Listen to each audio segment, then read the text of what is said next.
Yes,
Hare Krishna, Hare Krishna, Krishna Hare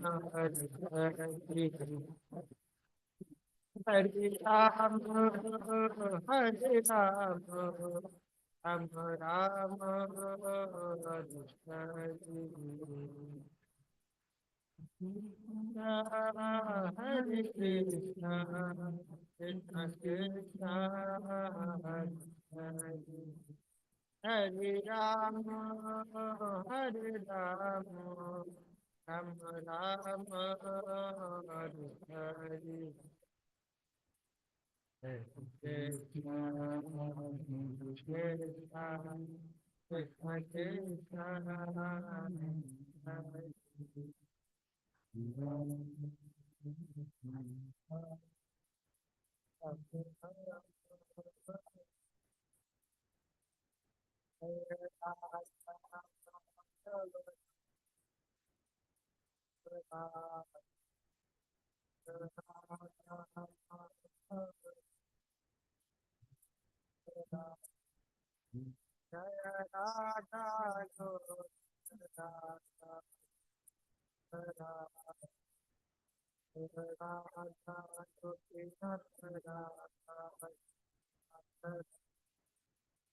Jaya Radha Shyam Sundar Radha Shyam Radhe Jai Radhe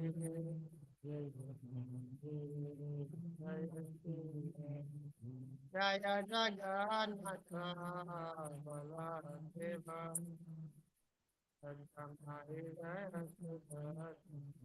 Jaya Lakshmi Narasimha Jaya Manipati Narasimha Jaya Jaya Prahlad Jaya Prahlad Jaya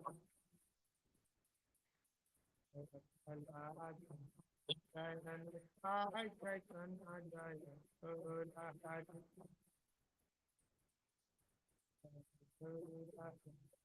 Jaya Jaya Prabhupada Jaya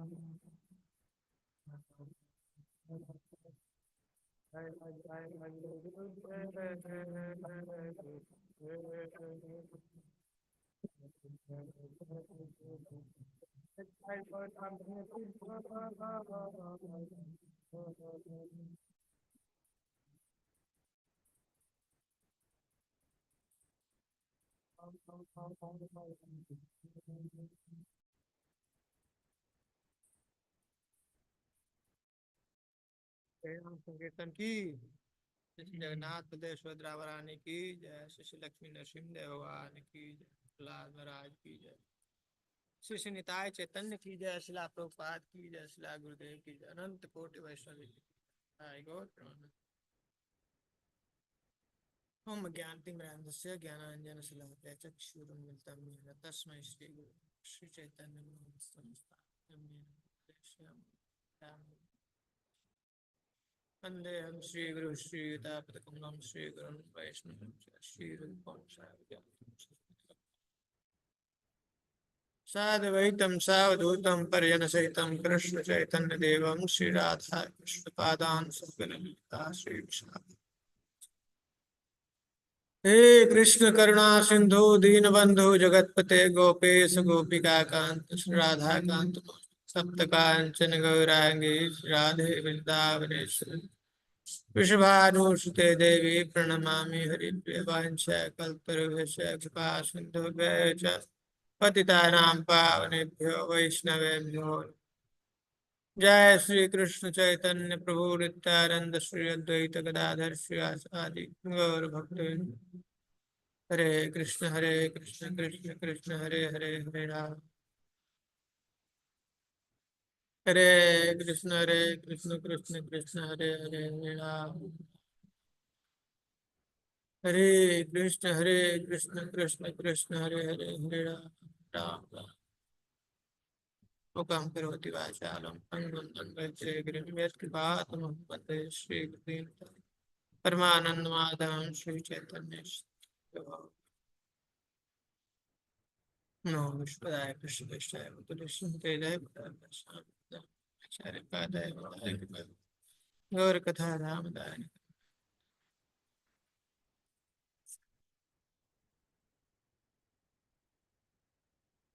हरे कृष्णा। हम लोग क्या पढ़ रहे थे?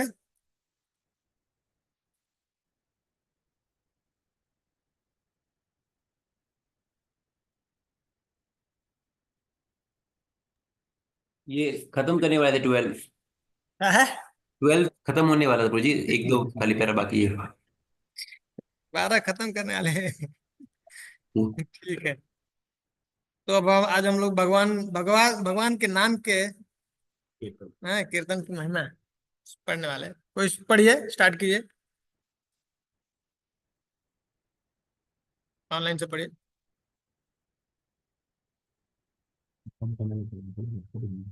भगवान नाम का संकीर्तन 108 के ऊपर। लेट हो रहा है तो अभी पढ़िए। हरे कृष्ण प्रभु जी। हाँ, भगवान के भगवान नाम का संकीर्तन। भगवान का नाम का संकीर्तन श्रीमद् भागवतम में 2.1.11 में हरे कृष्ण कृष्ण कृष्ण हरे हरे हरे राम राम राम हरे हरे संकीर्तन के महत्व पर अत्यंत बल दिया गया है।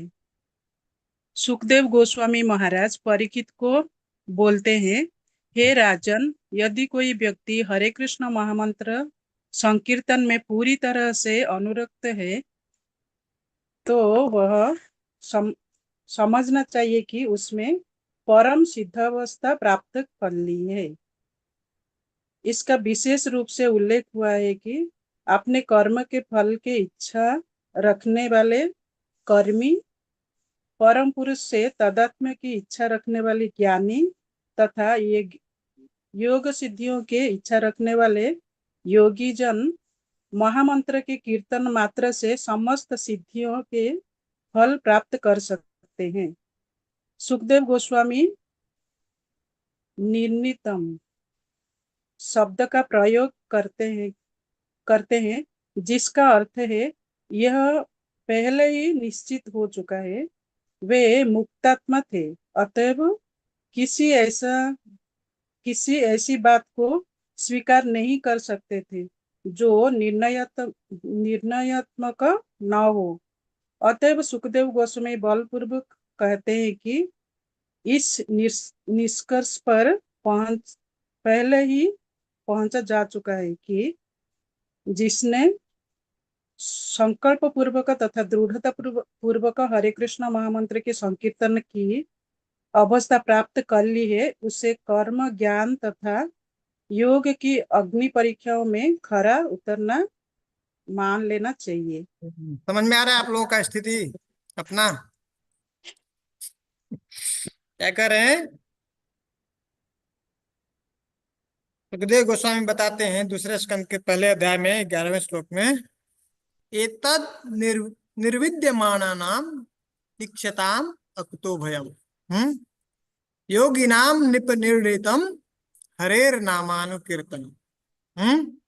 जो हरिनाम का कीर्तन करता है, कह रहे हैं कि हे राजन, वह व्यक्ति जो हरे कृष्ण महामंत्र संकीर्तन में जो पूरी तरह से अनुरक्त हो चुका है, तो ऐसा समझ लेना चाहिए उसको कि वह परम सिद्धि अवस्था को प्राप्त कर चुका है।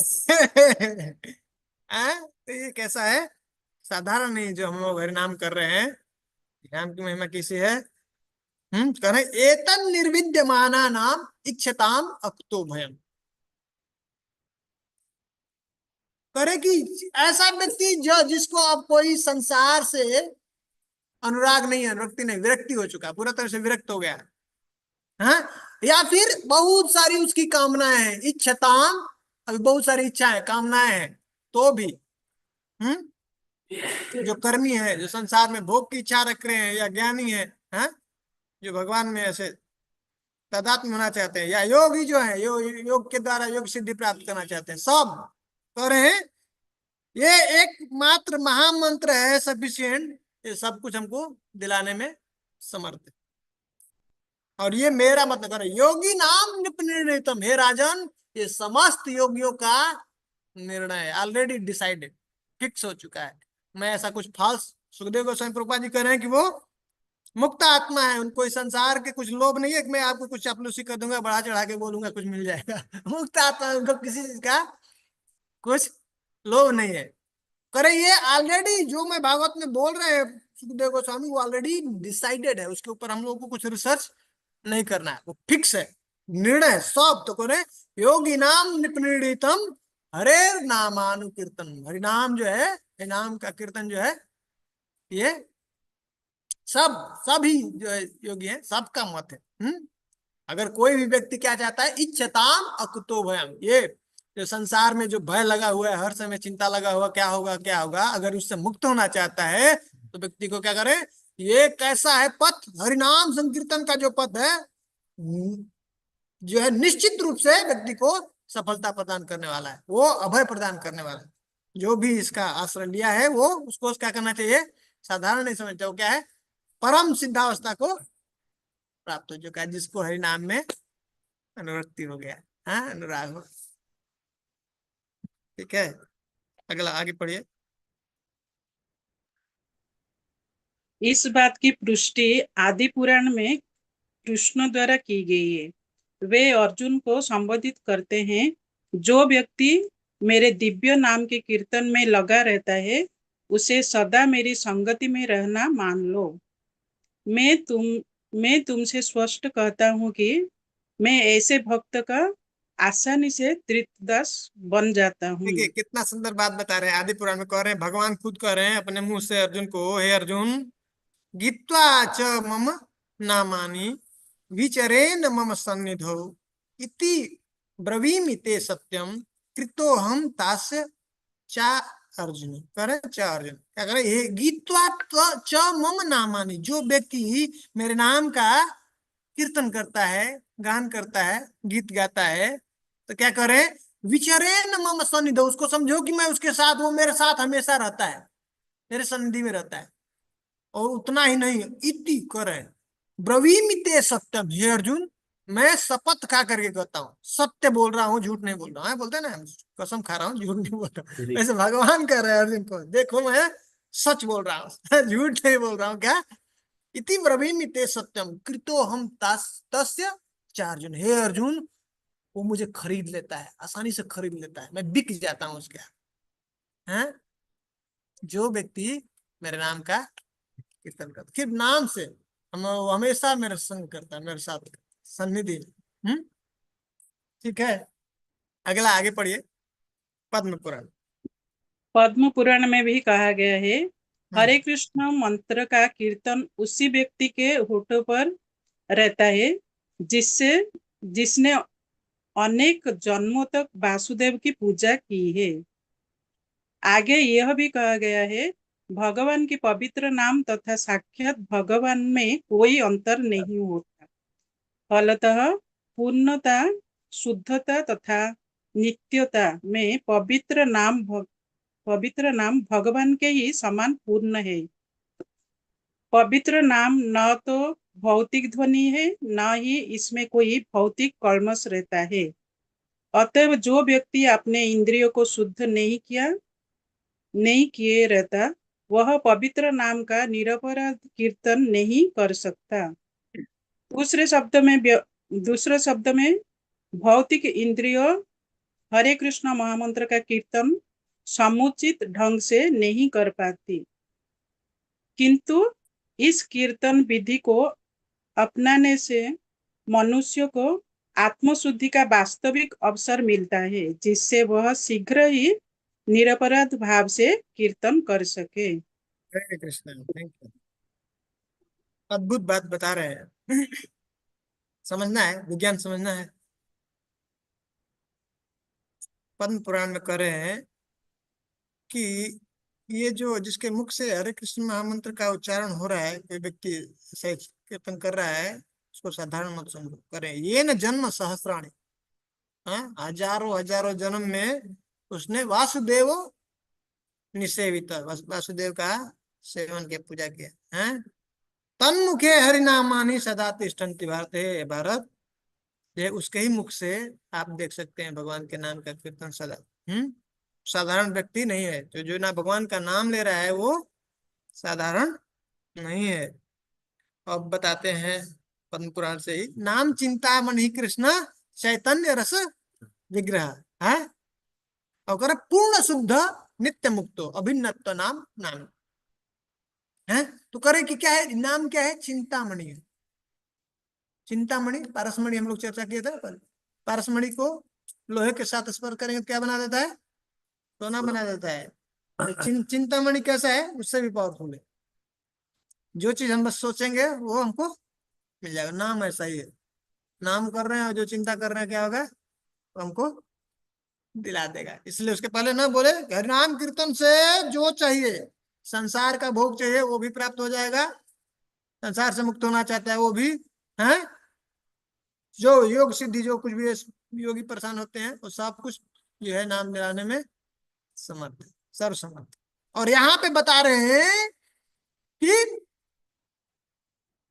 पूर्ण शुद्ध नित्य मुक्त, ये कैसा है, कंप्लीट है। भगवान जैसे कंप्लीट है, पूर्ण है, वैसे ही भगवान का नाम भी क्या है, पूर्ण है।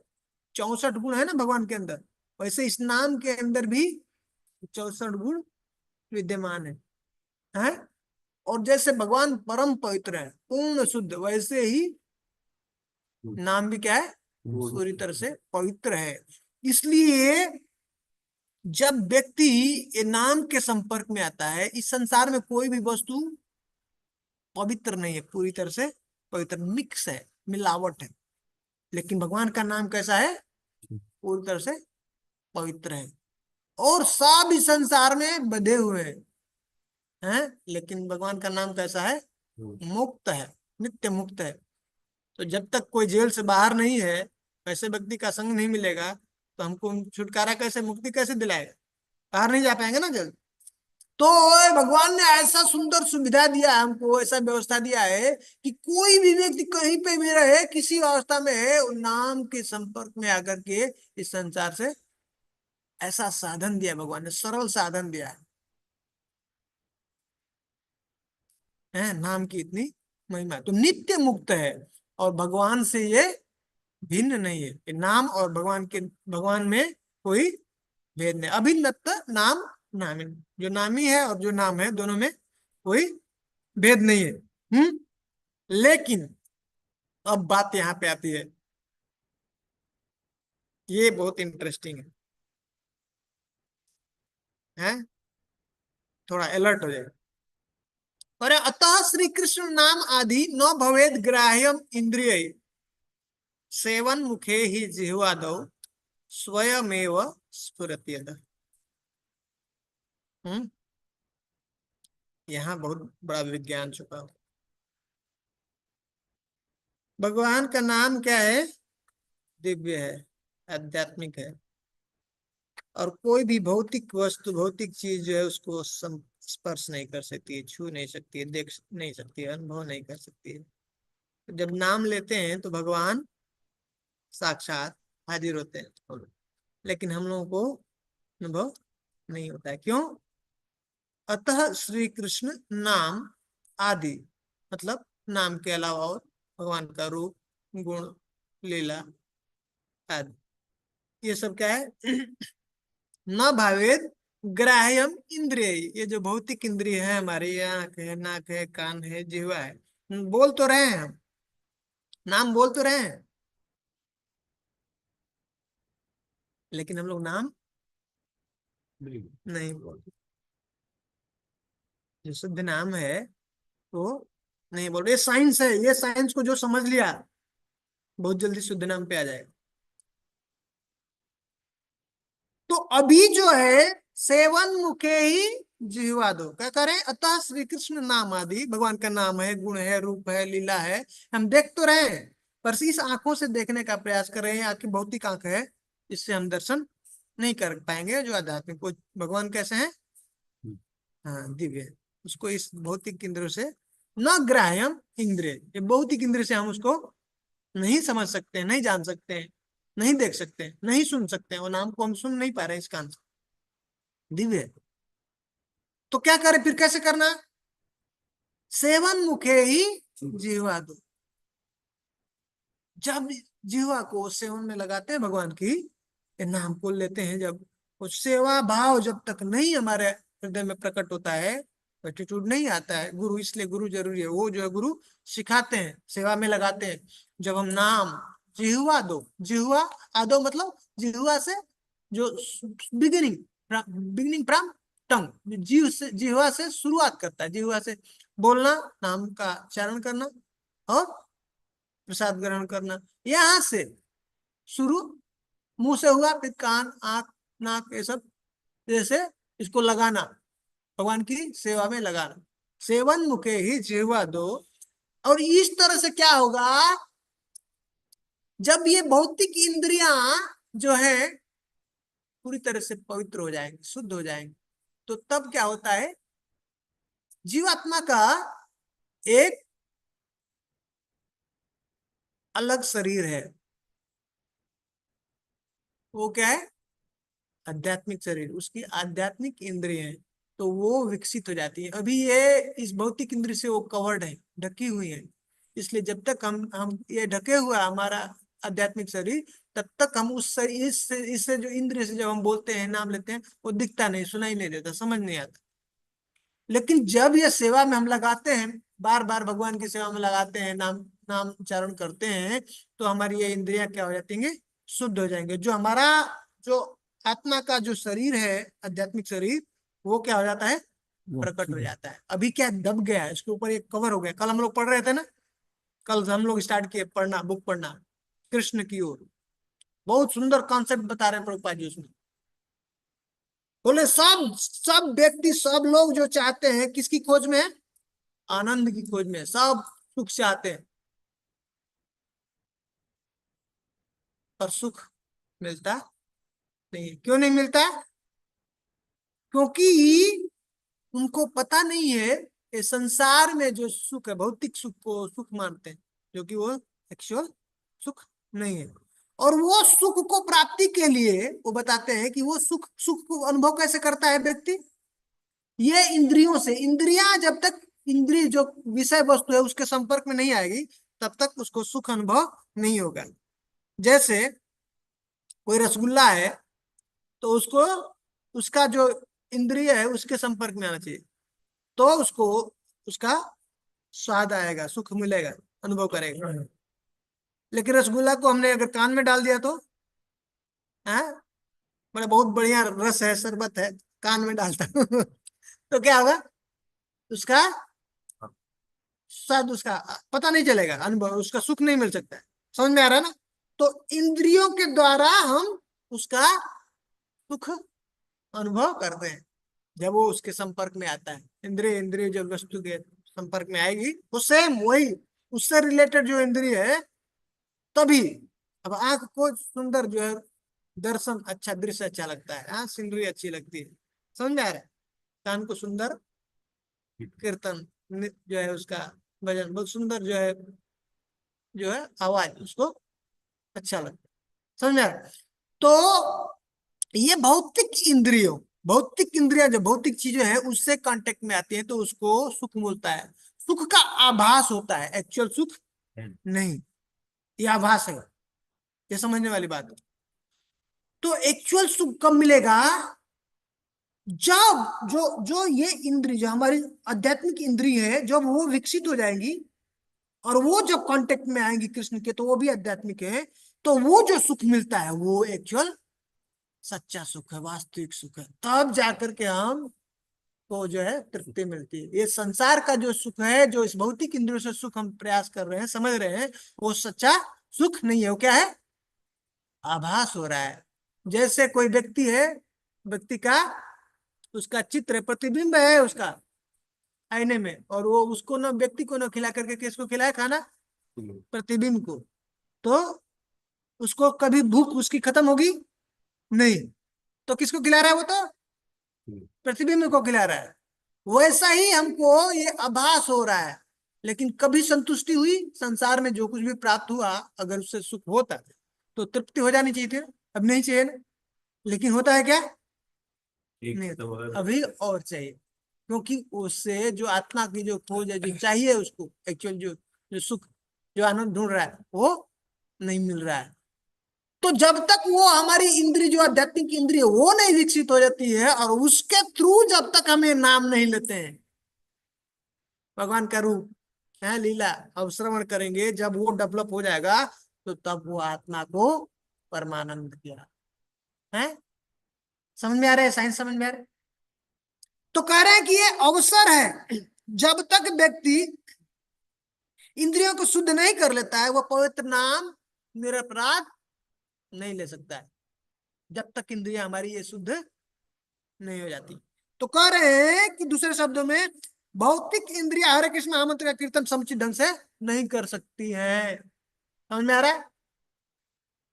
इसलिए ये जो है ये कीर्तन विधि इतनी पावरफुल है, ये हम लोगों को मिला है जिससे कि हम ये आत्मा की शुद्धि कर ले। आत्मा अभी जो है कलुषित है, हाँ, इंद्र के उधर ये जो भौतिक इंद्रियों के ढक गया है। तो ये जो प्रोसेस है इससे हमारा आत्म शुद्धि बहुत तेजी से हो जाएगा। पर आत्म शुद्धि का वास्तविक अवसर ये हमको प्राप्त हुआ है, जिससे वह शीघ्र ही निरपराध भाव से कीर्तन कर सकता है। उस स्थिति पे जब हम आएंगे तो भगवान का नाम जो हमारे हृदय में प्रकाशित हुआ है, रूप लीला वो जो है हम लोग उनका जो दिव्य है उसको देख पाएंगे। तो कह रहे हैं कि जब इस तरह से वो पूरा तरह से पवित्र हो जाता है, सेवन मुखे ही जीवा दो स्वयमेव स्फुरति अदा, वो अपने आप वो भगवान का नाम रूप गुण ये सब प्रकट होने लगता है, स्फुरित होने लगता है। हाँ, अपने आप जब जैसे ही हमारा हृदय पूरा चित्त पवित्र हो गया, क्या होगा? सब प्रकट हो जाएगा, दिखने लगेगा, फिर टेलीकास्ट शुरू हो जाएगा लाइव। है ठीक है। तो शुद्ध होने के बाद भी कीर्तन ही है और पहले भी कीर्तन है? पहले हाँ हाँ, शुद्ध होने के बाद भी कीर्तन, तो सही से कीर्तन। अभी अभी अभी तो आभास हो रहा है, आभास कीर्तन कर रहे हैं, सही कीर्तन नहीं। क्या है? हाँ, नाम अपराध नाम आभास भी आभास कीर्तन है, क्योंकि हम एक्चुअल में व्यक्ति को नहीं देख रहे हैं, उसके छाया को देख रहे हैं। नाम हम लोग नाम कर रहे हैं, हम कृष्ण को देख पाते हैं नहीं, लेकिन कृष्ण हमेशा प्रकट है ना, नाम में नामी में भेद नहीं है। तो हम नहीं दर्शन कर पाए, पर हमको ये आभास, अभी तो अपराध चल रहा है तो कुछ भी पता नहीं चलता। अब आभास मिल जाएगा तो कम से कम छाया प्रतिबिंब दिखेगा, कुछ कुछ आभास होगा। और उसके स्टेज उसके बाद शुद्ध नाम में साक्षात दर्शन होने जाएगा, साक्षात भगवान प्रकट हो जाएगा, उनका सब जो है रूप गुण लीलाएं सब टेलीकास्ट होने लगेगा, लीला में एंटर कर जाएगा, देखने लगेगा। ठीक है। तो लेने का मतलब प्रोसेस भी वही है, और अगर शुद्ध नाम लेना है तो भी अपराध रहित कीर्तन करना है। हाँ। बेसिक तो यही है ना। इसलिए ना हम लोग पहले ही बता दिया ना, इस रूप गोस्वामी ने पहले ही इसको सिद्ध किया था कि ये जो विधि है साधन और साध्य, ये जो हम प्रोसेस है साधन भी है और साध्य भी है, लक्ष्य भी वही है। जैसे साधन ट्रेन से हम जा रहे हैं, दिल्ली पहुंचना है, तो ट्रेन पे चढ़े दिल्ली पहुंच गए, ऐसा मतलब दिल्ली जाना ही है ट्रेन। तो जिस ट्रेन से हम ट्रेन पे जाते हैं तो ट्रेन छोड़ देते हैं ना, दिल्ली पहुंच गए अपना उद्देश्य पे। लेकिन यहाँ पे ऐसा नहीं है, जो साधन हरिनाम साधन है वहां तक पहुंचाने के लिए, और हरिनाम ही हमारा गोल भी है, क्योंकि वो नाम और नामी में भेद नहीं है ना। इसलिए जो व्यक्ति इस पे चढ़ गया वो पहुंच गया, वहीं पे पहुंच गया डायरेक्ट। समझ रहे हैं, इतना जबरदस्त प्रोसेस है, ऐसा सुंदर जो है भगवान ने हम लोगों को व्यवस्था है। नाम और नामी में भेद नहीं है ना, नाम पकड़ा तो हमारा कृष्ण ही प्राप्ति है ना उद्देश्य, वहां पे सीधे पहुंच गए, अलग नहीं है। बस अब ये क्या है, ये दूरी जो हमने बना के रखा है हटा देना है। बहुत सुंदर कॉन्सेप्ट बता रहे थे वो प्रभुपाद जी बता रहे हैं, कल हम लोग जो पढ़ रहे थे कृष्ण की ओर, उसमें कैसे वो चेतना जिसकी धूमिल हो गई है, चेतना कवर हो गया है, तो उसको ये सब दिखता नहीं है। जैसे प्रकाश है, उसके ऊपर ढक दिया तो जहां तक प्रकाश जो है बाहर अब कुछ दिखाई नहीं देगा, जहां तक प्रकाश पहुंचा। और विकसित चेतना जिसकी हो गई है, वो दूर तक, वो जो है मतलब प्रकाश जहां तक दूर तक पहुंच रहा है तो वो वहां तक देख सकता है। इसलिए महाप्रभु अब बताएंगे, यहाँ पे कह रहे हैं, नेक्स्ट पढ़िए, वो करे चेतो दर्पण मार्जन। आगे नेक्स्ट पढ़िए कोई। ये समझ में आ रहा है सबको, जो बात की बहुत इंपॉर्टेंट था, कॉन्सेप्ट समझ में आया? जी प्रभु जी। आगे पढ़िए। चैतन्य महाप्रभु ने हृदय की धूल साफ करने के लिए सबको हरे कृष्ण मंत्र का कीर्तन करने की सलाह दी है। यदि हृदय की धूल साफ हो जाए तो मनुष्य पवित्र नाम के महत्व को वास्तव में समझ सकता है। जो व्यक्ति इस धूल को अपने हृदय से हटाना नहीं चाहते, अपितु उसे उसी तरह रहने देना चाहते हैं, वे हरे कृष्ण मंत्र की कीर्तन का दिव्य फल प्राप्त नहीं कर सकते। अतएव हरे को भगवान के प्रति सेवा भाव विकसित करने के लिए प्रोत्साहित किए जाना चाहिए, क्योंकि इससे निरपराध भाव से कीर्तन करने में सहायता मिलेगी। इस तरह गुरु के मार्गदर्शन में शिष्य को सेवा करने का और साथ ही हरे कृष्ण महामंत्र के कीर्तन का प्रशिक्षण दिया जाता है। ज्यों ही मनुष्य में रागानुग भक्ति भाव का विकास होता है, वह महामंत्र के पवित्र नाम की दिव्य प्रकृति को तुरंत समझ जाता है। समझ में आ हरे रहा कृष्ण। बात? हरे कृष्ण, थैंक यू। कर महाप्रभु, इसलिए इन्होंने महाप्रभु ने यह विधि दिया, क्या है? चेतो दर्पण मार्जनम। ये चेतना रूपी जो आत्मा से, जैसे भगवान है, भगवान के शरीर से दिव्य कांति ये प्रकाश निकल रहा है, हाँ उसको बोलते हैं ब्रह्म ज्योति, वैसे ही हम उनके अंश है ना। तो इस अंश से भी अपने आप प्रकाश निकलता है, वो सच्चित आनंद, ठीक है। पर वो क्या कर रहे हैं कि ये जब ये भौतिक जगत के संपर्क में आता है तो धूमिल हो जाती है चेतना, जो उससे प्रकाश जो निकल रही है क्या होती है, वो ढक जाती है, कवर्ड हो जाती है। वही फिर से ये ऐसे हरे कृष्ण महामंत्र करके क्या कर सकते हैं, फिर से वो चेतना है हमारी, उसको साफ कर सकते हैं जो कलुषित हुई है। और कह रहे प्रभु, ये महाप्रभु, कि जब तक ये हृदय का धूल साफ नहीं होता है तब तक ये भगवान के नाम के महत्व को नहीं समझ सकता है कोई भी। और एक और अच्छी बात बता रहे हैं, जो व्यक्ति इस धूल को नहीं हटाना चाहता है वो कभी भी हरे कृष्ण महामंत्र के कीर्तन का दिव्य फल नहीं प्राप्त कर सकता है। और एक महत्वपूर्ण बात बता रहे हैं, सेवा भाव विकसित करना बहुत जरूरी है। और ये गुरु के द्वारा, गुरु इसलिए हमको सेवा में लगाते हैं और नाम कीर्तन करने के लिए कहते हैं। लेकिन इस सब का उद्देश्य क्या है, जो हमने पढ़ा पहले ही, वैदिक भक्ति, उसका उद्देश्य क्या है? भाव भक्ति। जब तक इस स्थिति पे नहीं पहुंचता है व्यक्ति, तब तक पूरी पूरी ये जो है पवित्र नाम के दिव्य जो उसका प्रकृति है, उसका प्रभाव है, उसको नहीं समझ सकते। इसलिए कह रहे जो ही मनुष्य में रागानुगा भक्ति भाव का विकास होता है, मतलब हमको वैधि से कहां पे पहुंचना है? रागानुगा में।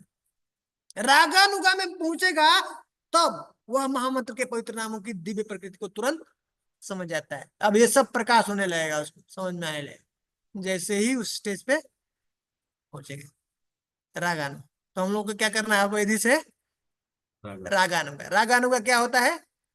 प्रेम स्पॉन्टेनियस सतत। सतत पे आ जाता है। अब लगातार 2 घंटे से बढ़ाना है 3 घंटे, 3 घंटे से 4 घंटे, 4 घंटे से 5 घंटे, ऐसे धीरे धीरे बढ़ाना। उद्देश्य वही नहीं, माला हो गया 16 वाला साइड नहीं, तो हम नाम की महिमा नहीं समझ पाएंगे। ये बात समझ में आ रही है? तब तक हमारा हृदय पूरी तरह से पवित्र नहीं हो सकता है जब तक कि 24 आवर कृष्ण कॉन्शियस नहीं है। जिस समय, जिस मोमेंट, जिस क्षण हम कृष्ण कॉन्शियस नहीं है, उस समय हम हमारे ऊपर ये माया क्या प्रभाव, माया के गुणों का प्रभाव हमारे ऊपर है, वो कलुषित हो रहा है। मेरी चेतना जो है कलुषित हो, ढक रहा है। समझ में आ रहा है? तो पूर्ण कृष्ण कॉन्शियस होने के लिए कभी भी पूरी तरह से दिव्य, जो उसका जो चेतना का जो स्वरूप है, जो ओरिजिनल स्वरूप है, जो जो आत्मा से जो प्रकाश निकल रहा है, जो दिव्य चेतना, उस स्थिति में आने के लिए व्यक्ति को कहाँ पे आना पड़ेगा?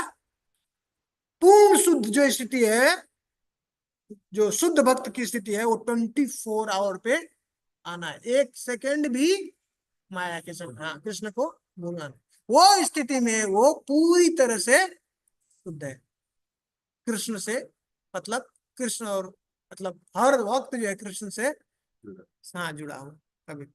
और जिस क्षण व्यक्ति कृष्ण को भूला, छूटा, उस समय वो माया माया का उस उतना देर जो है उसका, उसके ऊपर चेतना थक गई, धूमिल हो गई। उतना जितना धूमिल हो गई, जितना क्लीन है, उतना वो आनंद का अनुभूति कर सकता है। तो कल बता रहे थे कृष्ण की ओर, जो हम पढ़ रहे थे on the way to Krishna, तो करे कि जितना जिसका चेतना विकसित है उतना वो आनंद का अनुभव कर सकता है। जितना चेतना जिसकी ढकी हुई है वो उसको दुख और सुख को अनुभव नहीं कर सकता। जैसे पेड़ है, उसको जाओ काट दो, मार दो, काटते हैं ना, मारते हैं पत्थर से, लेकिन उसको ऐसा दुख अनुभूति नहीं होती। लेकिन वही हमको कोई काटे मारे तो मनुष्य के अंदर क्या है? चेतना विकसित है। और सभी योनियों में क्या है? चेतना ढकी हुई है। इसलिए कहते हैं कि मनुष्य बहुत बहुत ही भाग्यशाली है जिसको मनुष्य का शरीर प्राप्त हुआ है। इसमें चेतना हमारी पूरी तरह से ऑलरेडी विकसित है, जिसमें हम भगवान से अपना संबंध स्थापित कर सकते हैं। समझ में आया? हरे कृष्णा। तो ये पढ़िए मथुरावास, पढ़िए पढ़िए। हरे कृष्णा गंगा प्रभु। पुराण में मथुरा या द्वारका जैसे पवित्र स्थानों में निवास करने के महत्व का वर्णन मिलता है। उसमें यह कहा गया है, विभिन्न तीर्थ स्थानों की यात्रा करने का अर्थ है बहु बंधन से छुटकारा प्राप्त करना। किंतु ये छुटकारा सरल सीधा अवस्था नहीं है। इस मुक्त अवस्था को प्राप्त करने के बाद भगवान की भक्ति में लगना होता है। ब्रह्मभूत मोक्ष अवस्था प्राप्त करने के बाद मनुष्य भक्ति में और अधिक अग्रसर हो सकता है। इसी तरह भगवान की दिव्य प्रेममयी भक्ति की यह प्राप्ति ही जीवन का लक्ष्य है। जो व्यक्ति मथुरा मंडल में कुछ क्षण भी निवास करता है, उसे यह सरलता से प्राप्त हो जाती है। आगे इससे पढ़िए। आगे भी कहा गया है, ऐसा कौन होगा जो मथुरा भूमि की पूजा करने को तैयार नहीं होगा। मथुरा समस्त कर्मियों और मुमुक्षुओं का इच्छाओं एवं आकांक्षाओं से उद्धार करने वाली है। मथुरा उन भक्तों की इच्छाओं को अवश्य पूरा करेगी जो केवल भगवत भक्ति में ही तल्लीन रहने की आकांक्षी है। वैदिक साहित्य में भी कहा गया है कि ऐसी विभिन्न विचित्र बात है, मथुरा में एक दिन निवास करने से मनुष्य को भगवान के प्रति दिव्य प्रेम भाव उत्पन्न हो जाता है। मथुरा भूमि अवश्य वैकुंठ धाम से अधिक गरियसी है। हरे कृष्ण। मथुरा मंडल की महिमा बता रहे हैं। परे पद्म पुराण से, अन्येषु पुण्य तीर्थेषु मुक्तिर एवं महाफल। और सब अन्य जो पुण्य तीर्थ हैं उनका महाफल क्या है? वो मुक्ति दिलाती है, अधिक से अधिक मुक्ति दिला देगी। अन्येषु पुण्य तीर्थेषु मुक्तिर एवं महाफल, सब तीर्थों का। लेकिन मुक्ति का भी जो है, मुक्ति जो मुक्त हो चुके हैं वो भी क्या चाहते हैं? वो जो जिस फल की प्राप्ति चाहते हैं वो मथुरा दिला देता है। मुक्त ही प्रार्थ्या हरेर भक्तिर मथुरायांतु लभते। मथुरा क्या है? जो व्यक्ति मुक्त हो चुके हैं और भगवान की भक्ति चाहते हैं, मुक्ति का फल क्या है? भक्ति है। तो वो जो है बहुत आराम से मथुरा में, मथुरा धाम जो है प्राप्त करा देता है। इतना मथुरा की महिमा है। मोक्ष और मुक्ति एक ही है। ब्रह्म भूत मोक्ष अवस्था। नहीं, एक मुक्ति है जो संसार से बहुबंधन से मुक्त हो गया। ये मतलब बोल रहे हैं ना, बहुबंधन से जिसका छुटकारा हो गया। ये जो और सब तीर्थानों में, जो तीर्थ स्थानों में यात्रा करता है, तो बहुबंधन से क्या होता है, छूट जाता है। अभी जो संसार में ही जो फंसा हुआ है, तो वो भक्ति नहीं कर सकता है।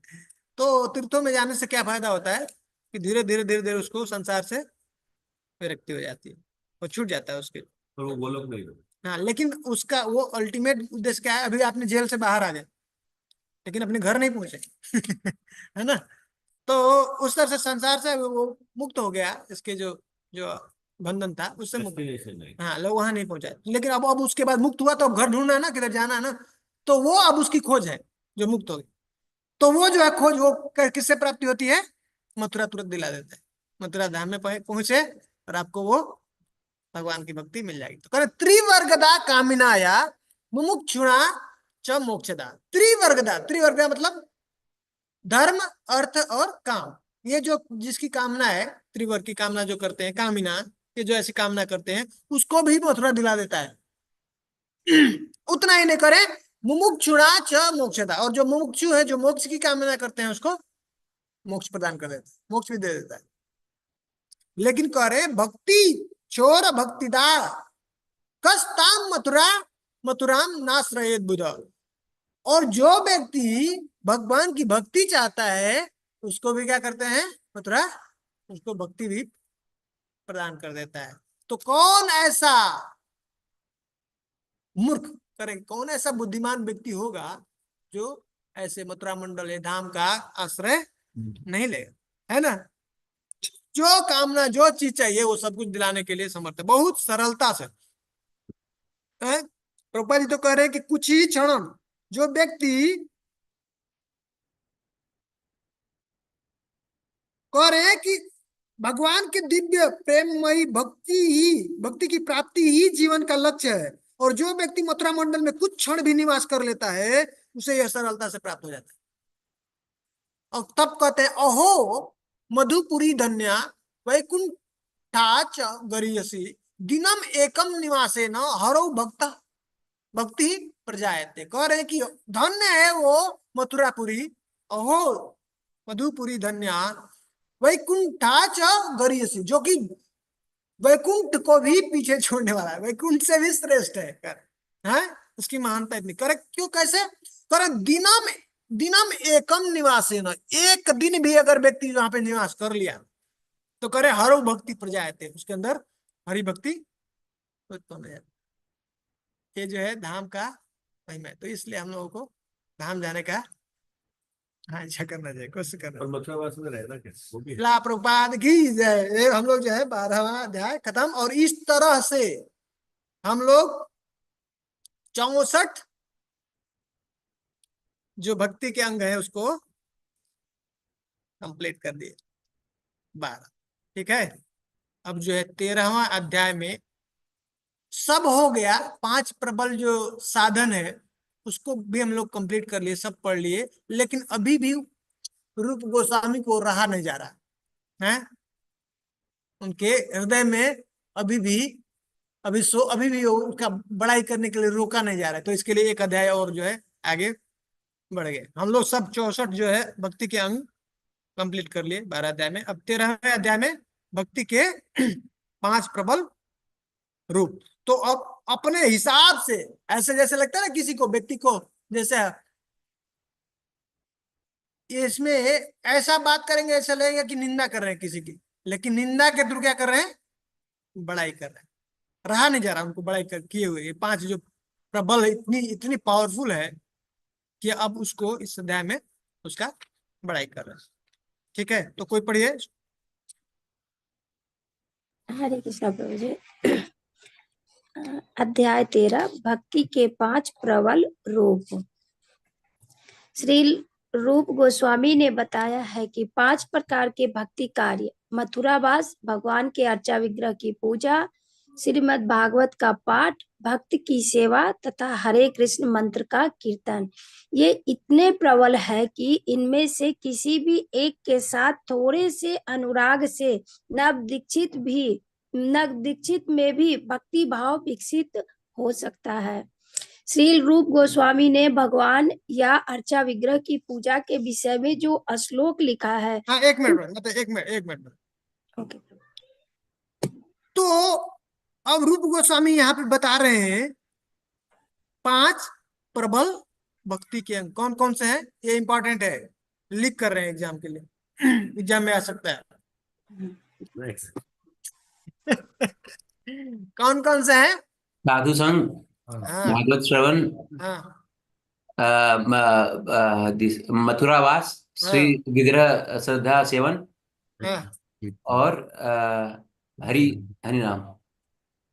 हाँ, नाम कीर्तन, साधु संग, नाम कीर्तन, भागवत श्रवण, मथुरावास, श्री मूर्तिरा, श्रद्धया सेवन। कह रहे हैं रूप गोस्वामी सकल साधन श्रेष्ठ यही 5 अंग। ये सब जो 64 अंग बताए हैं भक्ति के, उसमें से करे सब में से जो श्रेष्ठ है, सबसे जो पावरफुल साधन है क्या है? ये 5 अंग। सकल साधन श्रेष्ठ है यही 5। और कह रहे हैं कि कृष्ण प्रेम जन्माई यही 5 अल्प संग।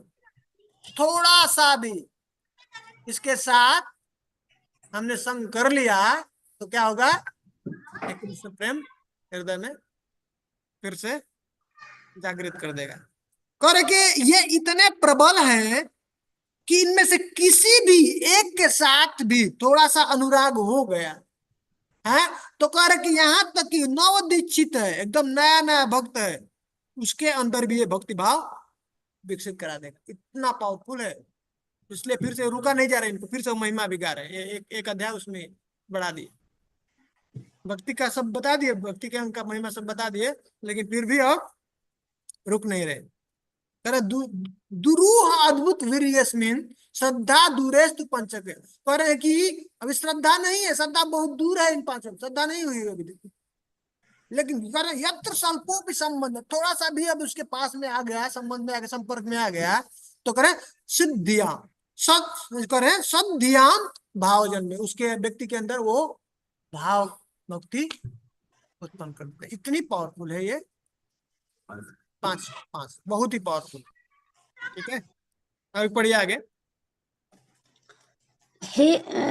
उसका अर्थ निम्नलिखित है। हे मित्र, यदि आपको अब भी इस भौतिक जगत में अपने मित्रों की संगति का आनंद उठाने की इच्छा है तो आप केसी घाट वृंदावन में स्नान घाट के तट पर खड़े कृष्ण के स्वरूप को मत देखना। वे गोविंद कहलाते हैं और उनकी आंखें अत्यंत मोहक है।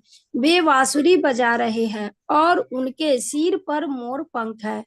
उनका सारा शरीर आकाश की चांदनी से प्रकाशित हो रहा है। इस श्लोक का तात्पर्य यह है कि यदि कोई अपने घर में पूजा करने से भगवान कृष्ण के अर्चा विग्रह या श्री मूर्ति के प्रति अनुरक्त है तो वह तथा कथित मित्रता, प्रेम तथा समाज जैसे अपने संबंधों को भूल जाएगा। इस तरह हर गृहस्थ का कर्तव्य है कि भगवान के अर्चा विग्रह को अपने घर में स्थापित करके अपने परिवार वालों के साथ पूजा करना शुरू कर दे। इससे क्लबों में, सिनेमा घरों तथा नृत्य आयोजनों में जाने तथा धूम्रपान, मदपान जैसे अवांछित कार्यों से प्रत्येक मनुष्य को मुक्ति मिल जाएगी। यदि घर पर अर्चा विग्रह की पूजा पर बल दिया जाए तो ऐसी सारी व्यर्थ की बातें भूल जाएंगी। अब यहाँ पे भगवान के अर्चा विग्रह के बारे में बता रहे हैं, लेकिन कैसा निगेटिव वे में बता रहे हैं। क्या कह रहे हैं कि सावधान कर रहे हैं, हे मित्रों, हाँ सब लोगों को बोल रहे हैं, देखो तुम चाहते हो इस भौतिक जगत में ये जो दोस्त है, मित्र है, रिश्तेदार हैं, परिवार हैं, उनके साथ अगर थोड़ा अगर अभी आनंद का आनंद उठाना चाहते हो, ऐसा कुछ इच्छा है तो मैं तुमको सतर्क कर रहा हूँ, सावधान कर रहा हूँ। क्या? गलती से भी केसी घाट, वृंदावन में स्नान घाट है ना, उसके पास एक खड़ा कौन है? एक व्यक्ति है कृष्णा, उसका रूप मत देख लेना गलती से भी। क्या करे? उनको गोविंद खरे खरे, उनके आंखें इतनी मोहक हैं और वो बांसुरी बजाते हैं, और उनके सिर पे क्या है, मोर पंख है। करे एक बार उसको देख लिया जो तुम्हारा घर गृहस्थी जो है खराब हो जाएगा, फिर चलेगा नहीं, घर गृहस्थी खत्म।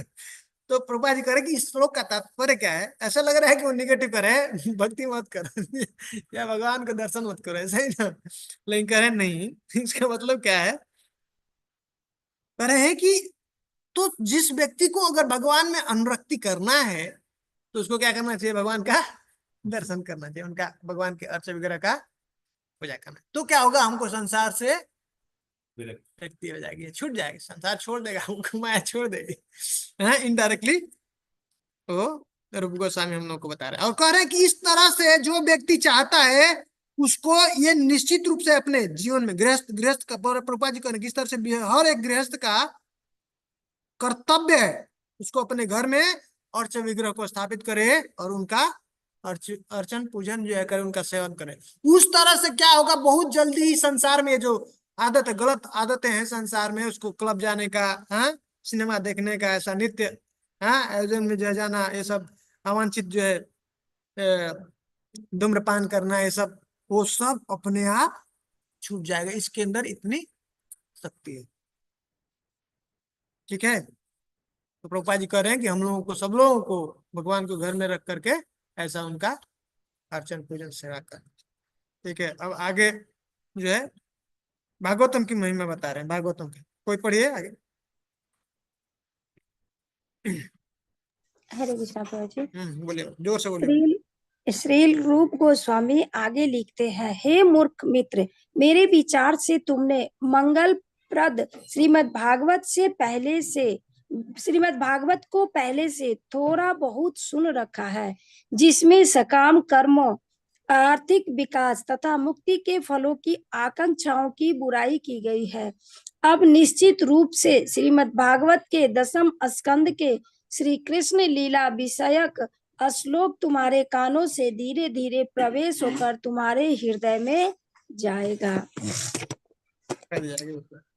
श्रीमद् भागवत के प्रारंभ में कहा गया है कि जब तक मनुष्य में कर्म कांड, आर्थिक विकास तथा ब्रह्म के तदान्म मुक्ति के सकाम फलों को पूरे के समान निकाल कर बाहर फेंकने की योजना नहीं आ जाती, तब तक वह श्रीमद् भागवत को नहीं समझ सकता। भागवत में भक्ति का एकांतिक वर्णन हुआ है। जो व्यक्ति त्याग की भावना से श्रीमद् भागवत का अध्ययन करता है, वही 10वें स्कंद में वर्णित भगवान की लीलाओं को समझ सकता है। दूसरे शब्दों में, जब तक किसी में श्रीमद् भागवत के लिए स्वतः उत्पन्न आकर्षण न हो, तब तक इस 10वें स्कंद की कथाओं को यथा रास लीला को समझने का प्रयास नहीं करना चाहिए। श्रीमद् भागवत का यथा रूप में आस्वादन करने के लिए शुद्ध भक्ति का होना आवश्यक है।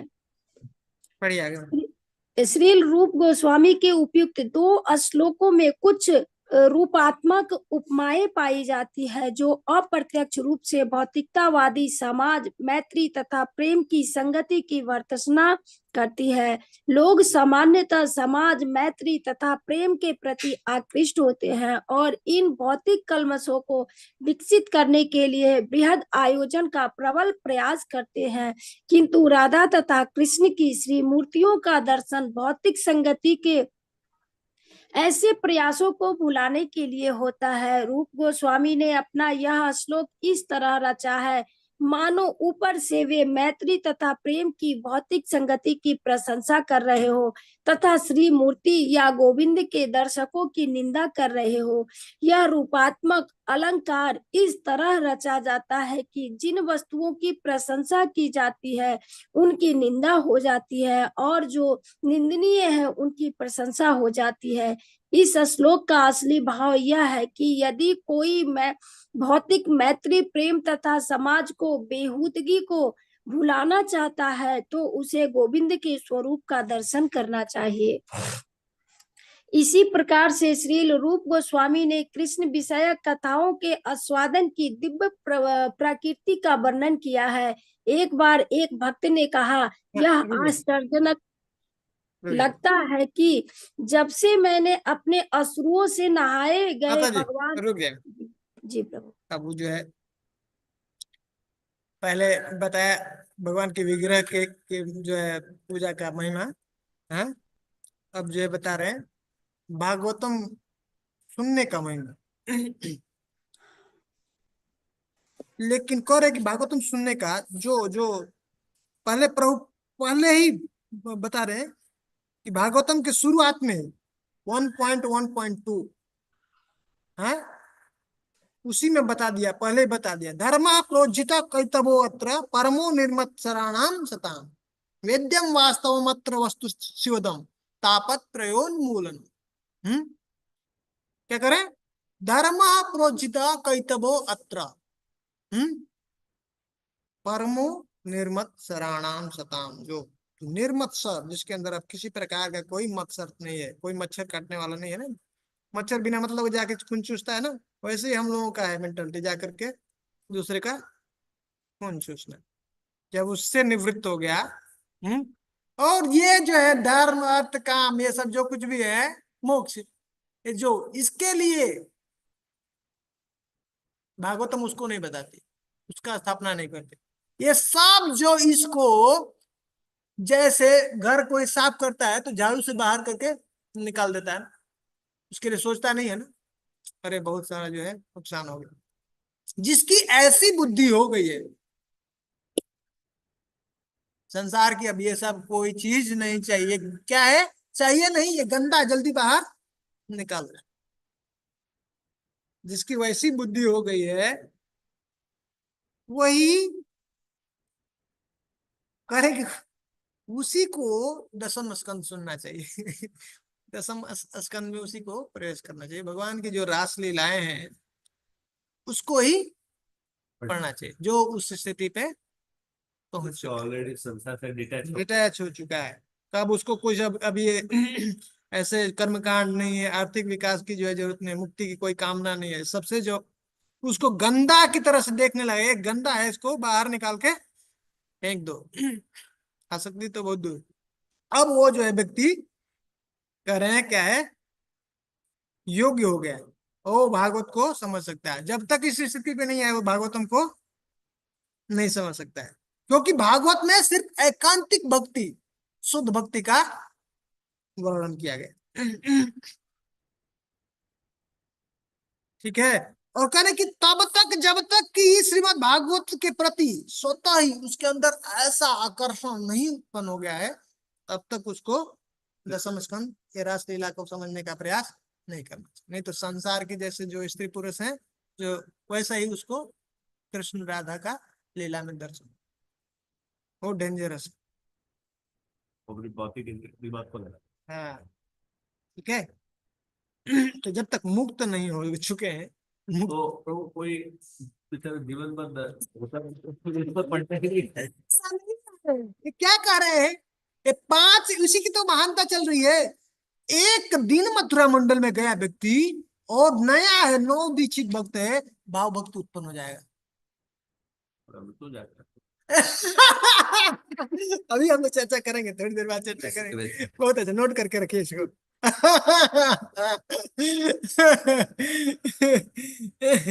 अभी पढ़ते क्या उसको।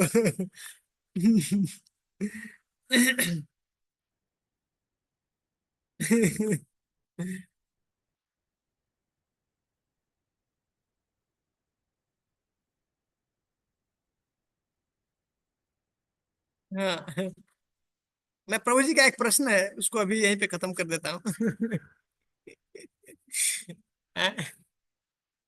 आगे बता रहे हैं, रूपा जी बता रहे हैं। रूपा जी को थोड़ा सॉरी प्रभु जी को वो डाउट हो रहा है, हम लोग तो कितना बार जाते हैं। ब्रजमंडल में कुछ होता तो है नहीं। हाँ? समझ आ रहा है, आप लोगों का भी प्रश्न है क्या? हाँ प्रभु जी, सेम है प्रश्न क्या? था।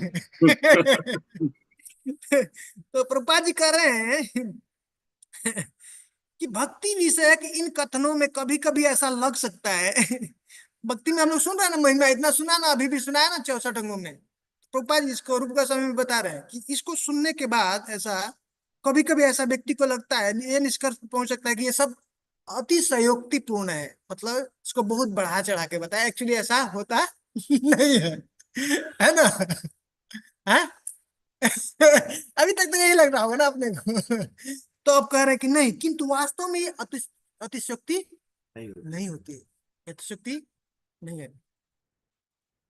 जैसा कि शास्त्रों में प्रमाण मिलते हैं, कुछ भक्तों की को ऐसी संगति से अविलंब फल प्राप्त हुए।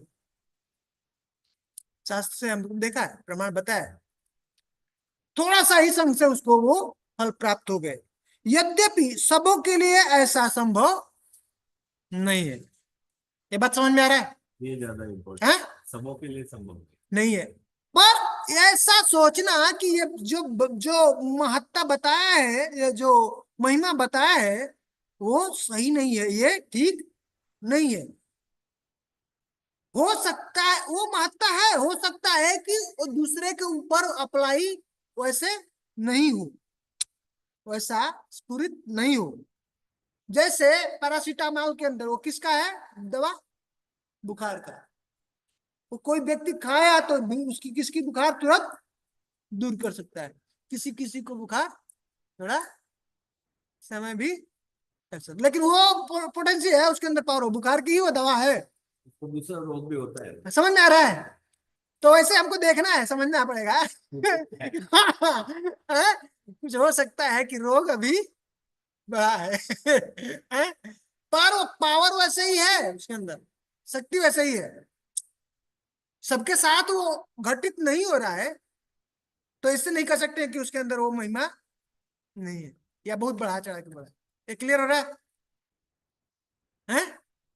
चार कुमार गए, सिर्फ नाक में उनका गया तुलसी का सुगंध और बस भक्तन। हम लोग तो रोज सुनते हैं।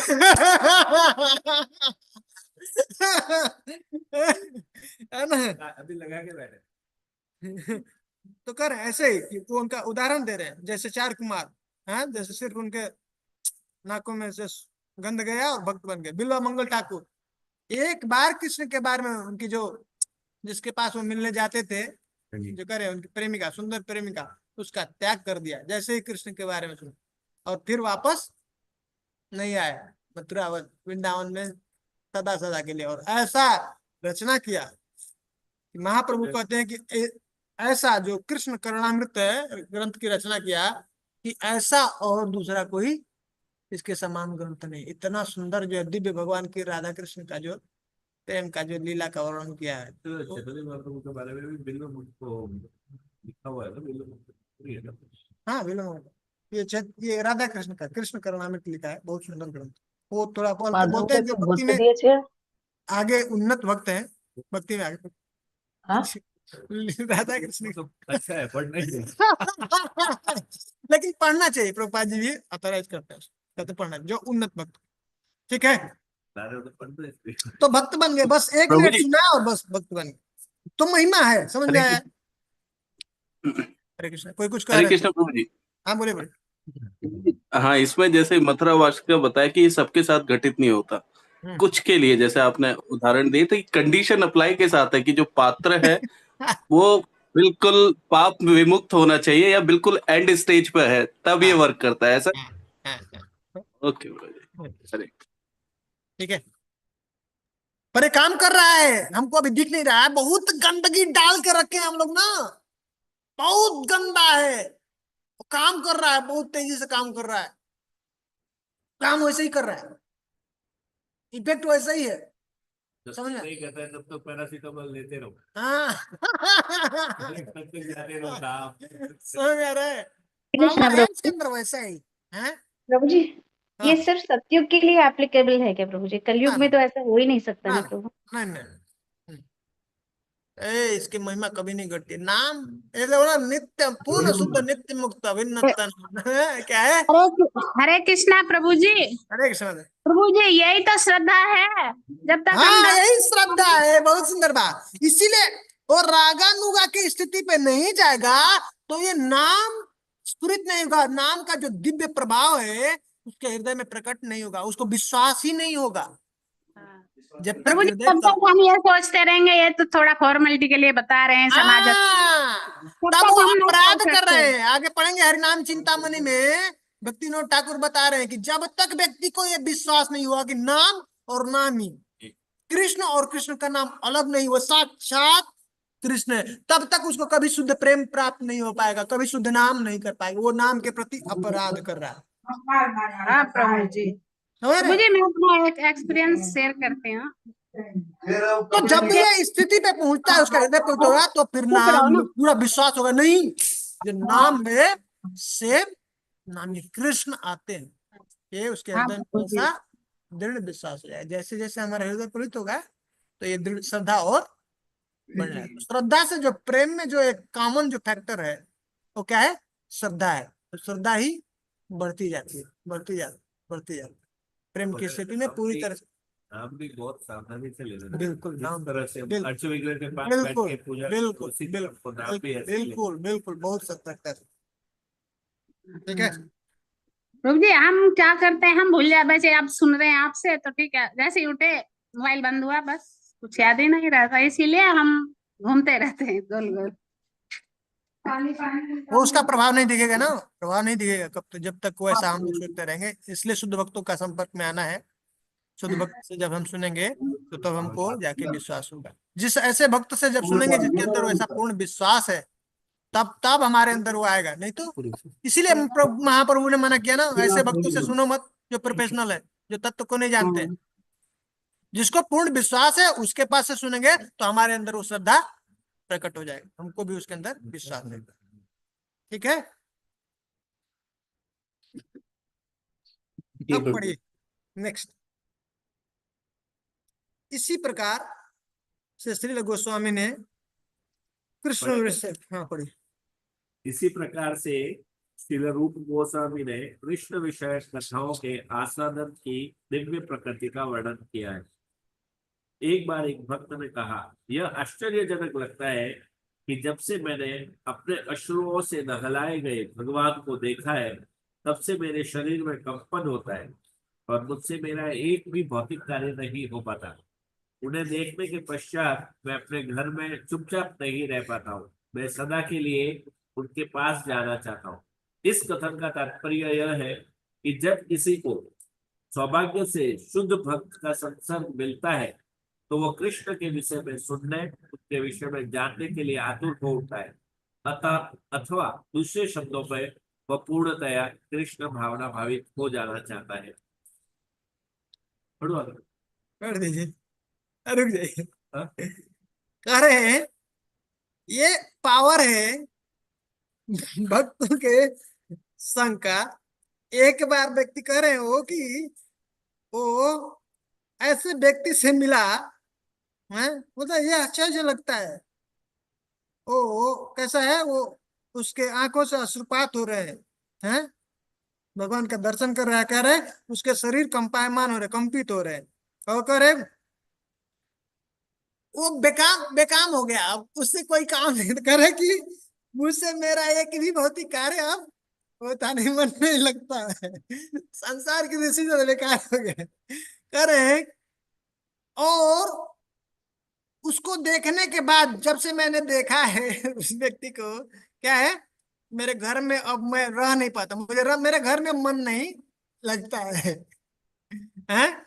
मैं सदा के लिए अब उसके पास जाना चाहता हूँ छोड़ करके जब देखो वो कहाँ भागता है, मंदिर में ही, भक्तों का हिस्सा अब उसके घर में अब मन नहीं लगता है। तो करे ये, इसका तात्पर्य है कि जब ऐसा कोई सौभाग्य व्यक्ति है, बहुत भाग्यशाली है, उसको ऐसे शुद्ध भक्त का संसर्ग प्राप्त हो गया, तब उसके अंदर ये असर दिख जाएगा ठीक है, तो तब अब उसको उत्कंठा उसके हृदय में जागृत होगी, मैं अब कृष्ण के बारे में ही सुनो, उनका ही दर्शन करो, उनका ही। फिर संसार में अब उसको मन नहीं लगता, कुछ काम करने का मन नहीं। जब तक शुद्ध भक्तों का, ऐसे जो प्रेमी भक्तों का संग नहीं हुआ, तब तक ये नहीं हुआ। ठीक है, इसलिए प्रभुपाद जी का बुक पढ़ना है। प्रभुपाद जी के अंदर कोई संदेह नहीं है कि वो प्रेमी भक्त नहीं है। जब हम पढ़ेंगे तो हम किसके साथ संपर्क कर रहे हैं? प्रेमी भक्त रूप गोस्वामी का हम लोग संपर्क कर रहे हैं, तो हमारे अंदर ये प्रेम जागृत हो जाएगा और संसार से प्रभुपाद और प्रभुपाद की बुकों में कोई फर्क नहीं। फर्क नहीं है। हाँ, बिल्कुल सही बात, बहुत सुंदर। ठीक है, अभी आगे पढ़िए। इसी प्रकार महामंत्र के श्रवण तथा कीर्तन के विषय में एक कथन है। कहा जाता है कि संतगण कृष्ण का निरंतर निरंतर यशोगान करने वाले भक्त नारद के हाथ की वीणा के झंकृत तारों को सुन सके। अब वही ध्वनि मेरे कानों में प्रविष्ट हो चुकी है और मुझे परम पुरुष की उपस्थिति का निरंतर आभास हो रहा है। धीरे धीरे मैं समस्त भौतिक भोग के प्रति सारी आसक्ति से विहीन होता जा रहा हूँ। कर कि एक बार एक भक्त मिला, हाँ, और उसके वीणा जो है मधुर कान में मेरी गई। गई क्या, जैसे नारद मुनि घूमते रहते हैं ना, हाँ, नारायण नारायण ऐसा बजाते हुए पहुंच के कर रहे। जब से उस भक्त के द्वारा नारद के हाथ की वीणा के झंकृत तारों को सुना है, तो क्या हो गया है उसके, जैसे पहुंचा है उससे अब क्या हो गई है, अब वो भगवान की जो है निरंतर अब उसको स्मृति बन रही है, अब भूल नहीं रहे। प्रॉब्लम क्या है? हमारा प्रॉब्लम उल्टा है। और धीरे धीरे मैं समस्त भौतिक जो भोग है उसके प्रति क्या है, आसक्ति से विहीन हो रहा। मेरा आसक्ति सब उससे जा रहा है, खत्म हो रहा है। हो रहा है नहीं? अब चाय देखते हैं तो लगता है क्या, अरे बड़ा एक चुस्की ले लेते हैं, गया आसक्ति धीरे धीरे। ये क्या, किसका प्रभाव है? प्रभुपाद जी का। हरिनाम का प्रभाव है कि धीरे धीरे संसार से अब हमारी क्या होती है, इसी तरह ज्यादा डीप जाएंगे तो शरीर से भी विरक्त। हाँ। हाँ बिल्कुल, वहीं पे आना है। तब हम जो है ये नाम का रस ले सकते हैं, उसका भागवत का आस्वादन कर सकते हैं। ठीक है, ये जब देखेंगे तो छोड़ने का मन नहीं करता, दर्शन करेंगे भगवान को तो जाने का मन नहीं करेगा। ऐसे ऐसे बोले। वो अब धीरे धीरे बढ़ जाएगा। इसीलिए अब क्या करना है हमको, वैधि से रागानुगा में जाना है। अब थोड़ा थोड़ा भजन बढ़ाना है और संसार का काम कम करना है। वो अपने आप होगा, जैसे जैसे भजन बढ़ेगा, आसक्ति बढ़ेगी, वैसे वैसे संसार से विरक्ति होगा। अलग से विरक्ति नहीं करना है, ये सबसे सुंदर बात यही है। इसके लिए अलग से हमको छोड़ने का प्रयास नहीं करना, हमको क्या करना है, प्रयास जोड़ने का प्रयास। हाँ, कृष्ण से जुड़ने का ज्यादा से ज्यादा। जैसे जैसे करेंगे, जैसे जैसे हमारा आसक्ति होगा, वैसे वैसे अपने आप संसार से विरक्ति हो जाएगी। ठीक है, तो थोड़ी देर सुनने का ये प्रभाव बता रहे हैं कि जब से उसका सुना है, कान में गया है। कितना अच्छा है ना। अभी पढ़िए, अब मथुरा मंडल का महिमा बता रहा है। फिर श्रील रूप गोस्वामी ने मथुरा मंडल का वर्णन किया है। मैं यमुना नदी के तट पर खड़े भगवान का स्मरण करता हूँ। वे कदम के वृक्षों के बीच में अत्यंत सुंदर लगते हैं।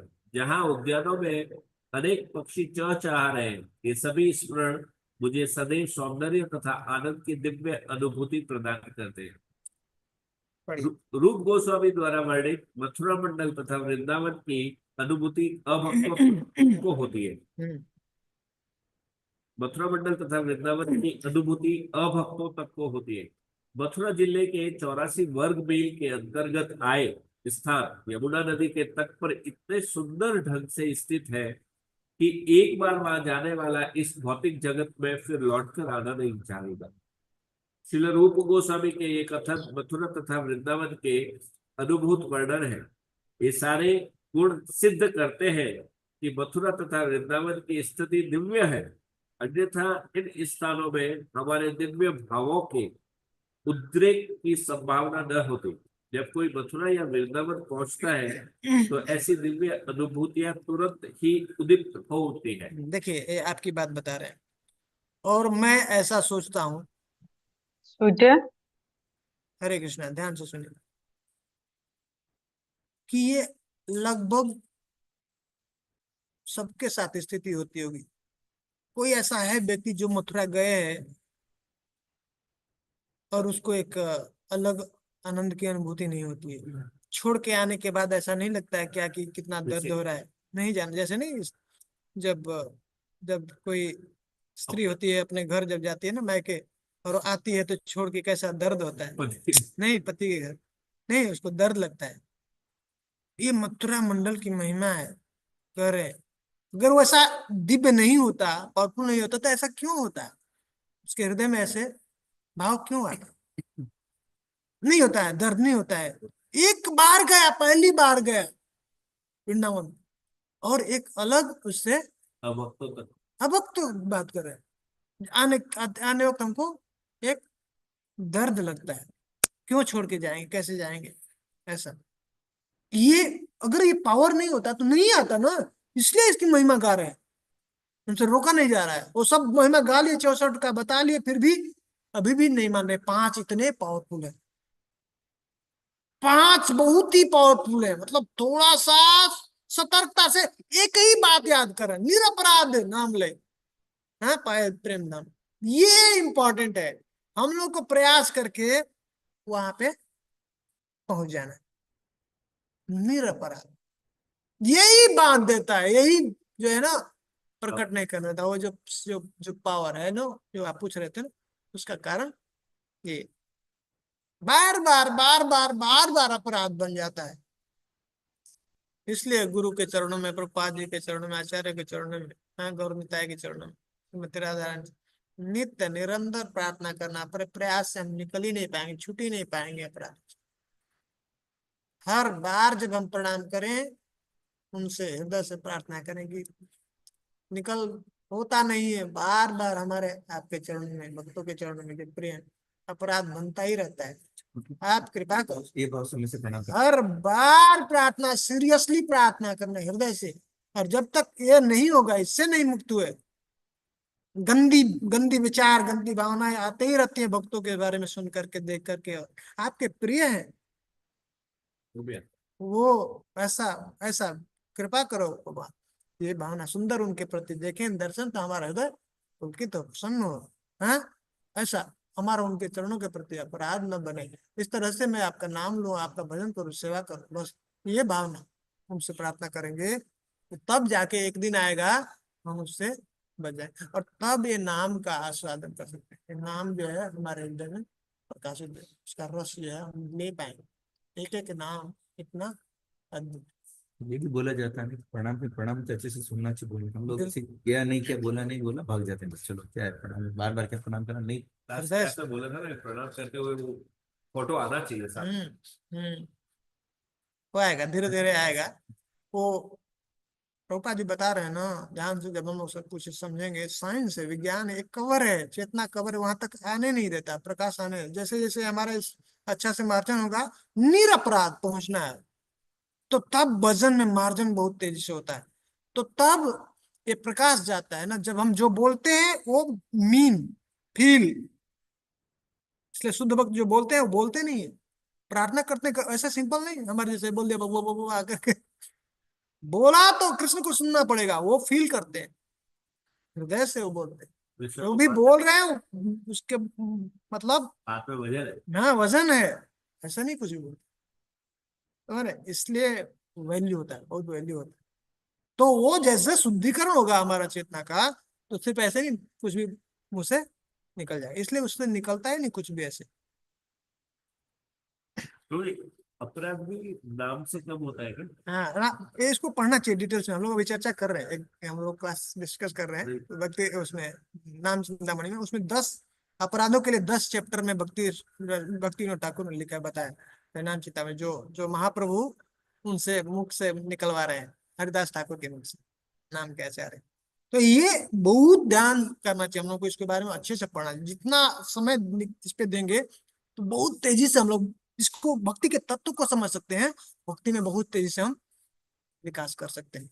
ये तो बहुत पावरफुल, मुझे भक्ति रसामृत सिंधु अद्भुत। यहाँ से सब्जेक्ट निकाल। हाँ, इससे 2 श्लोक के ऊपर मधुर कदमनी, विश्वनाथ चक्र ठाकुर ने ऐसे एक बुक लिखा, 2 श्लोक निकाला। हाँ, 2 श्लोक के ऊपर ऐसा एक बुक, अद्भुत बुक, डिटेल में क्या होता है भक्त साधक के साथ, क्या होता है साधक से जो श्रद्धा से प्रेम की स्थिति है, बहुत सुंदर से वर्णन किया है।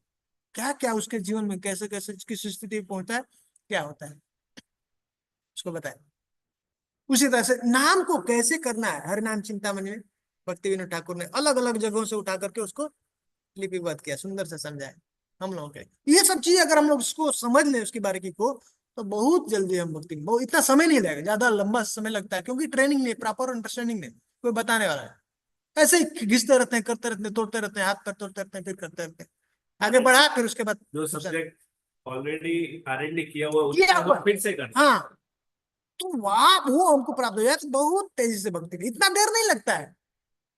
ये जो ऐसा हमको लग रहा है इतना समय बर्बाद किया, ऐसा नहीं लगता है। ये सब इतनी पावरफुल है, ये सच में है। नव दीक्षित बोल रहे हैं ना, नया नया भक्त भाव लेवल पे तुरंत विकसित हो जाते कर रहे हैं थोड़े समय में। ये सिर्फ कहने की बात नहीं है, वो बता रहे हैं, तो समझा रहे हैं।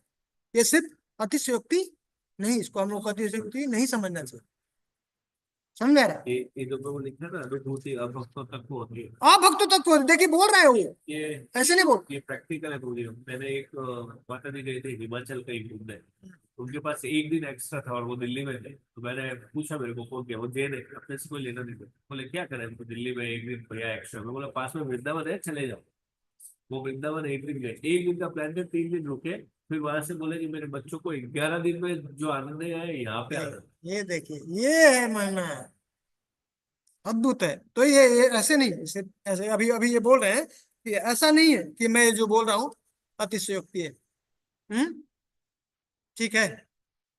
अब ये तो हम लोग ऑलरेडी चर्चा कर चुके हैं, यहाँ से बोल दीजिए कुछ विद्वानों का तर्क है। ऐसे ये करे,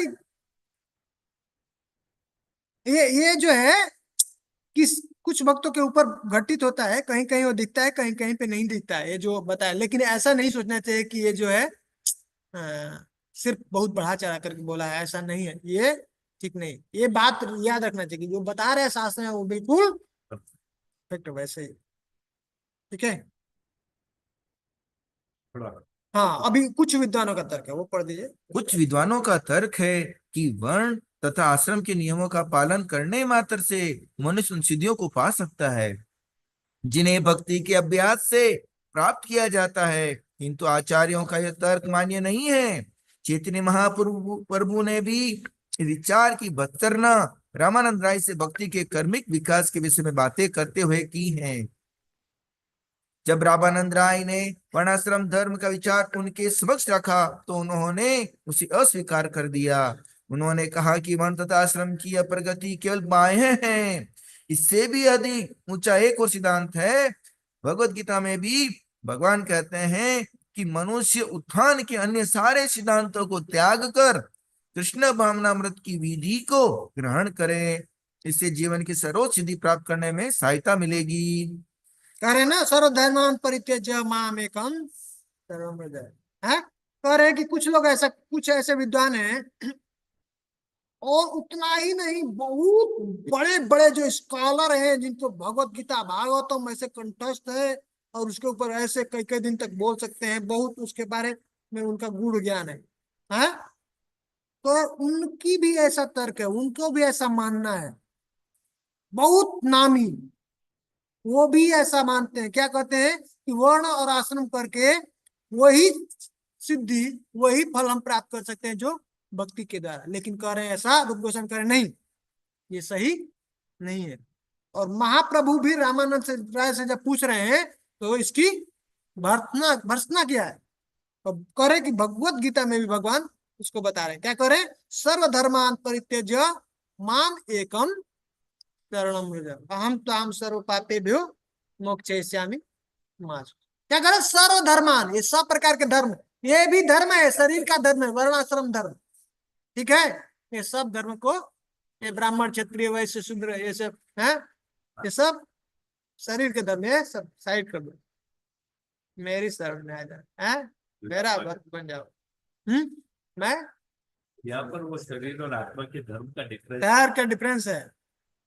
भगवान जी पहले जो आए चौथे अध्याय में कह रहे हैं कि मैं आता क्यों हूँ, धर्म की स्थापना के लिए, है। धर्म धर्म संस्थापना अथाय संभवामि युगे युगे, वहां पे धर्म की स्थापना। 18वें अध्याय में क्या करें, सब धर्म छोड़ो भाई, ये क्या बता रहा है, पहले बता रहे हो उसके लिए। तो वहां पे जो धर्म की बात करें किसकी, जो उल्टा सीधा तुम बना लिए हो शरीर का, वही उसी को हटाने के लिए। मतलब जो आत्मा का धर्म है, जो सच्चा धर्म है, जीवेरा स्वरूप है कृष्ण, वो स्थापित करने के लिए भगवान आते हैं। और ये जो जो बना के रखे हो, मैं क्षत्रिय हूँ, ये बाई उसको बाह्य, ये हटा दो, ठीक है। जो पूरी तरह से शरणागति हो गए भगवान, और वहां से भक्ति तो करे वो भक्ति। हाँ, और कह रहे हैं, एक आगे पढ़ दीजिए इसको। श्रीमद् भागवतम में 11वां स्कंद 20वां अध्याय 9वां श्लोक, भगवान स्वयं कहते हैं, जब तक मनुष्य मेरी लीलाओं तथा कार्यों को सुनने के लिए स्वतः जनित अनुराग की विकसित न कर ले, तब तक वह वर्ण तथा आश्रम के नियत कर्तव्यों को संपन्न करे। दूसरे शब्दों में, वर्णाश्रम के नियत रूप अर्थ, काम अथवा मोक्ष की प्राप्ति के लिए संपन्न धार्मिक अनुष्ठान है। ये सारी बातें उन व्यक्तियों के लिए संस्तुत की जाती हैं जिन्होंने कृष्ण भावनामृत विकसित नहीं किया है। वस्तुत शास्त्र में संस्तुत ये सारे कार्य कृष्ण भावनामृत तक ले जाने के लिए ही है, किंतु जिसने पहले से कृष्ण के लिए स्वजात अनुराग विकसित कर लिया है, उसे शास्त्रों द्वारा नियत कर्तव्यों को नहीं करना पड़ता। देखिए, बहुत सुंदर बात बता रहे हैं भागवतम से, बहुत ही इंपॉर्टेंट है, बहुत ही प्रैक्टिकल है, ये याद रखना चाहिए। 11वें स्कंद के 20वें अध्याय के 9वें श्लोक में, तावत कर्माणि कुर्वीत न निर्विद्येत यावता मत कथा श्रवणादौ वा श्रद्धा यावन न जायते। करें तावत कर्माणि कुर्वीत न निर्विद्येत यावता, तब तक व्यक्ति को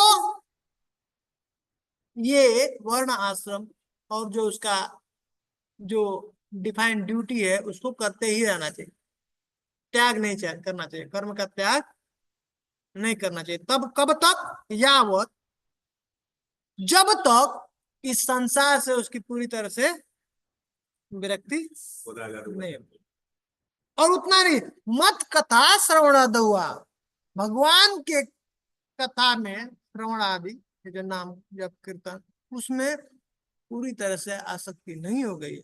हाँ, जब तक उसके अंदर श्रद्धा, पूर्ण श्रद्धा नहीं उत्पन्न हुआ है, हाँ, कर यावन न जाते, तब तक व्यक्ति को उसका अपना जो धर्म है, जो ड्यूटी है, शरीर का धर्म है, उसको करते रहना, उसको कर्म करते रहना चाहिए, उसको नहीं छोड़ना चाहिए।